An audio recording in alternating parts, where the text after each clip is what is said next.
नमस्ते दोस्तों।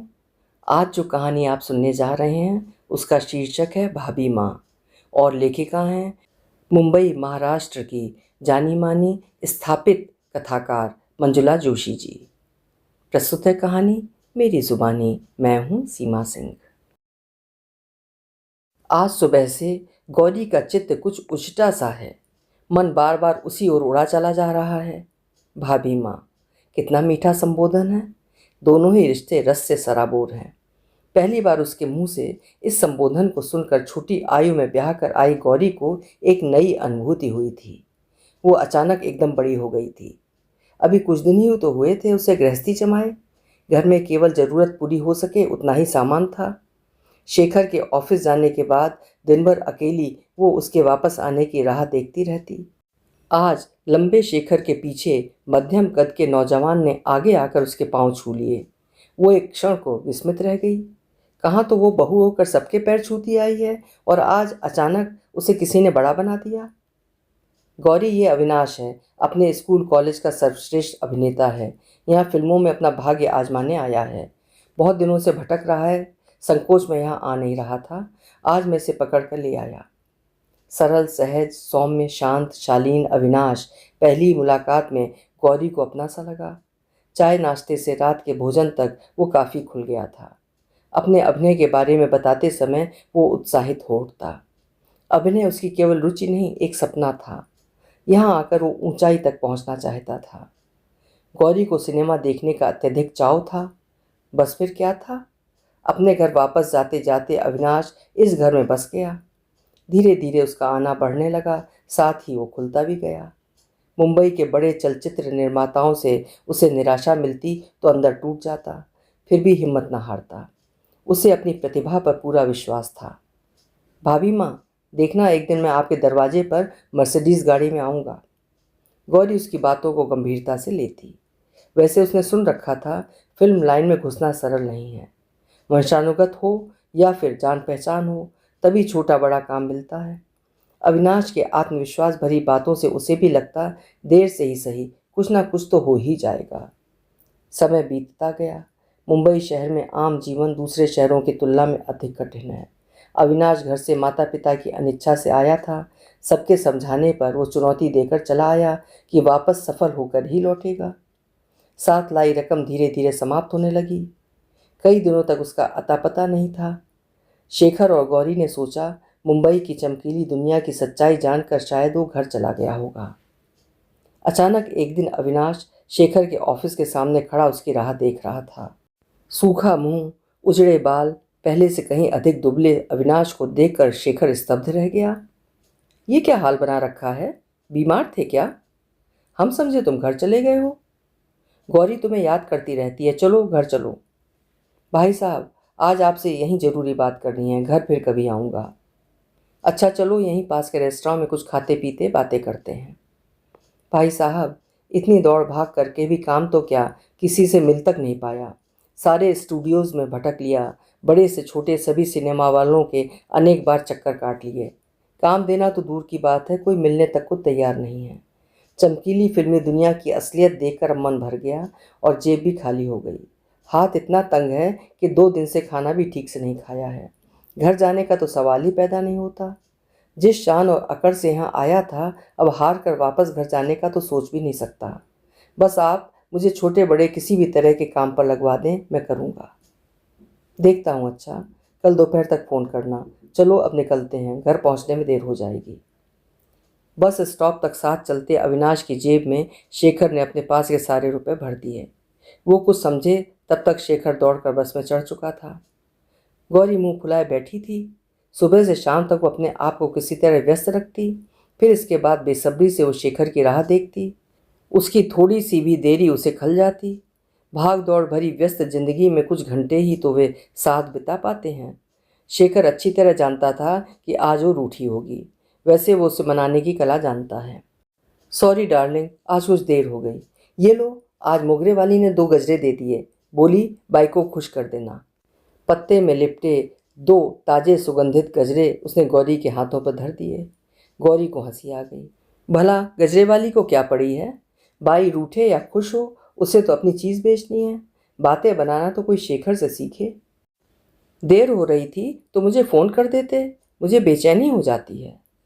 जानता हूँ, पर आज ऑफिस से बाहर निकला तो सामने अविनाश खड़ा था। शेखर ने इसके बाद की सारी बातें उसे विस्तार से बता दी। गौरी भावुक हो गई। जाने कब से कष्ट उठा रहा होगा। मैंने उसे घर चलने को कहा, यह भी कहा कि गौरी याद करती है, पर उसने विनम्रता से मना कर दिया। मैंने भी जोर जबरदस्ती नहीं की। उसके खंडित स्वप्न से टूटे आत्मविश्वास की पीड़ा उसकी आंखों में झलक रही थी। उसके स्वाभिमान को बनाए रखने के लिए मैंने बात बदल दी। अब उसे केवल काम की ज़रूरत है। कल देखता हूँ ऑफिस में कहीं कोई जगह खाली हो। दूसरे दिन दोपहर को अविनाश का फ़ोन आया तो शेखर ने उसे छुट्टी के बाद कल वाले रेस्तरां में बुला लिया। आज वो गौरी को फ़ोन करना नहीं भूला, नहीं तो वो नाहक परेशान होती और मनाने में समय बीत जाता है। ऑफिस से निकल कर देखा तो अविनाश वहीं रेस्तरां में बैठा उसकी राह देख रहा था। दोस्त, ऐसे ही बैठे हो, कुछ मंगा लेते? भाई, तुम्हारे लिए एक काम है, परंतु उसमें 10वीं से अधिक शिक्षा नहीं चाहिए।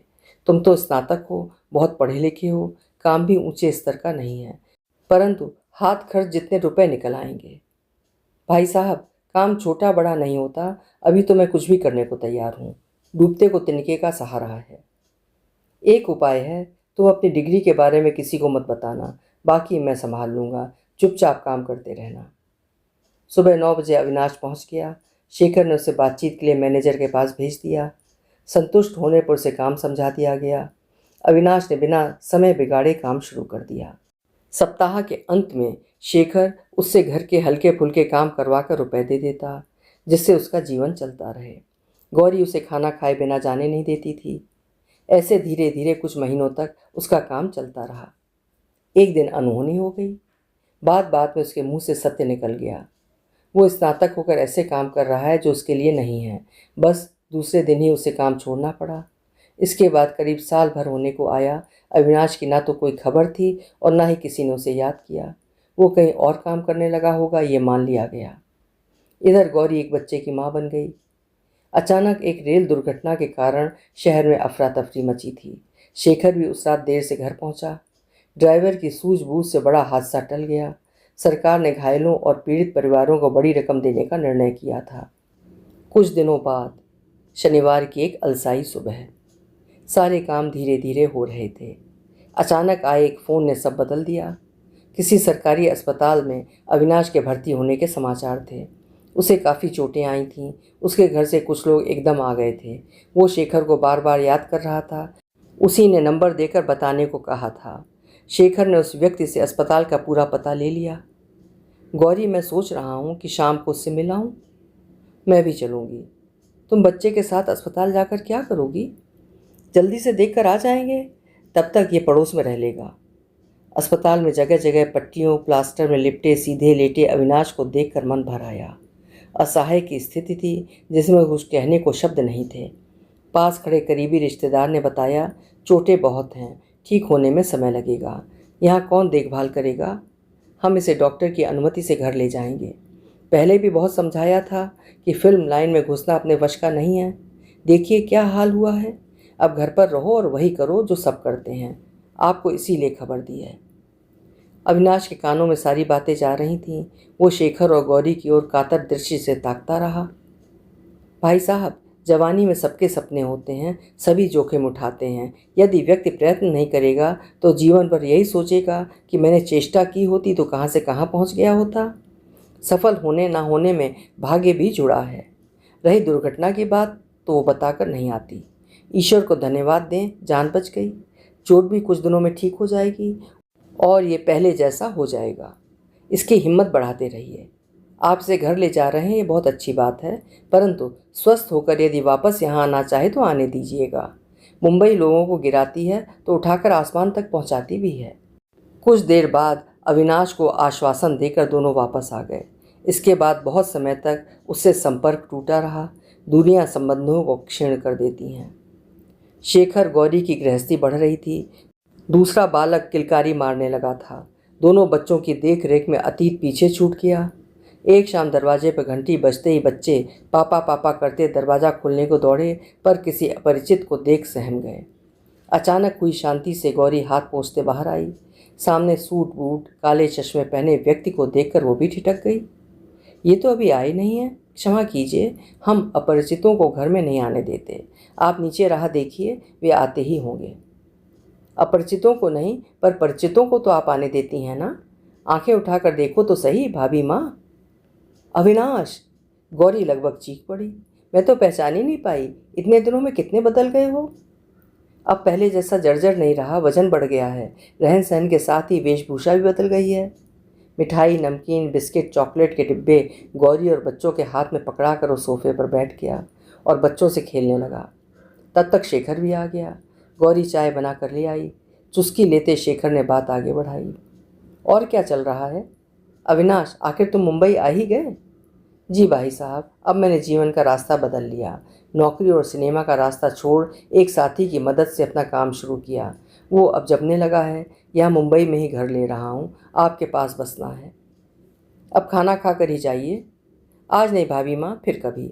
आपके हाथों का खाना खाकर और भाई साहब की मदद से ही इतने दिन यहाँ रह पाया हूँ। यहाँ से मुझे ज़रूरी मीटिंग में जाना है, एक बड़ा कॉन्ट्रैक्ट मिलने वाला है। आशीर्वाद दीजिए मिल जाए, अब मैं चलूँगा। इसके बाद अविनाश ने कभी पीछे मुड़कर नहीं देखा। एक के बाद दूसरा, दूसरे के बाद तीसरा करते वो ऊंचाइयां छूता चला गया। कुछ वर्षों में उसका नाम शहर के नामी गिरामी लोगों के साथ जुड़ने लगा और सचमुच ही वो एक दिन बड़ी मर्सिडीज गाड़ी में गौरी के घर अपनी शादी का निमंत्रण देने आया। नववधू लक्ष्मी बनकर उसके जीवन में आई। समयानुसार प्यारे प्यारे बच्चों की किलकारी से घर गूंजने लगा। गृहस्थी जमने के साथ साथ उसकी दिन दूनी रात चौगुनी उन्नति होती गई। हर नए काम की शुरुआत में, पारिवारिक समारोह में, छोटे बड़े हर अवसर पर वो शेखर गौरी को बुलाना नहीं भूलता था। उसकी विनम्रता और सहज प्रेम से अभिभूत हो वे सभी कार्यक्रमों में शामिल होते। अब स्थिति उलट गई थी। शेखर वहीं का वहीं था और अविनाश के लिए आकाश ही सीमा थी। कुछ समय बाद बच्चों की पढ़ाई और दूसरी व्यस्तताओं के कारण तंतु क्षीण होते गए और उनका मिलना कम होते होते बंद ही हो गया। आज इतने वर्षों बाद गौरी उसकी गंभीर असाध्य बीमारी के बारे में सुनकर विचलित हो गई। सोचने लगी, हमारे रिश्ते इतने हल्के कैसे हो गए कि एक शहर में रहते हुए भी हमने कभी उसकी खोज खबर ना ली। क्या हम सचमुच अपने जीवन में इतने व्यस्त थे, या फिर उसकी ऊंचाई को कभी न छू पाने की धारणा ने मन के किसी कोने में हीन भावना जगा दी। धीरे धीरे दूरियां और बढ़ती गईं। संसार ऐसे ही चलता है। जिंदगी की दौड़ में कौन कब आगे निकल जाएगा और कौन पीछे छूट जाएगा, इसका अनुमान लगाना कठिन है। ये मिलना बिछुड़ना ही जीवन है। आज शेखर की राह देखे बिना गौरी ने अपनी डायरी में से अविनाश का फ़ोन नंबर ढूंढ निकाला। पहली घंटे में ही अविनाश ने फ़ोन उठा लिया। भाभी माँ कहाँ थी अब तक? एक बार घर आ जाओ। ज़िंदगी की दौड़ में भागते भागते मैं कहाँ से कहाँ आ गया। अभी कितने अधूरे काम पूरे करने हैं। मेरे पास आज सब कुछ है, बस जीने का समय नहीं है। आपके आशीर्वाद की, आपकी प्रार्थनाओं की कब से आस लगाए बैठा हूँ। माँ की शक्ति पर मुझे भरोसा है। विश्वास है कि माँ की प्रार्थना कभी व्यर्थ नहीं जाती। दूसरी ओर से सिवाय सिसकियों के कोई उत्तर नहीं था। अभी आप सुन रहे थे जीवन के उतार चढ़ाव और मानवीय रिश्तों पर आधारित मंजुला जोशी जी की लिखी हुई कहानी भाभी माँ। कहानी आपको कैसी लगी कमेंट में ज़रूर लिखकर बताइएगा। पसंद आई हो तो लाइक और शेयर करिएगा और चैनल को सब्सक्राइब या फॉलो करना नहीं भूलिएगा। धन्यवाद।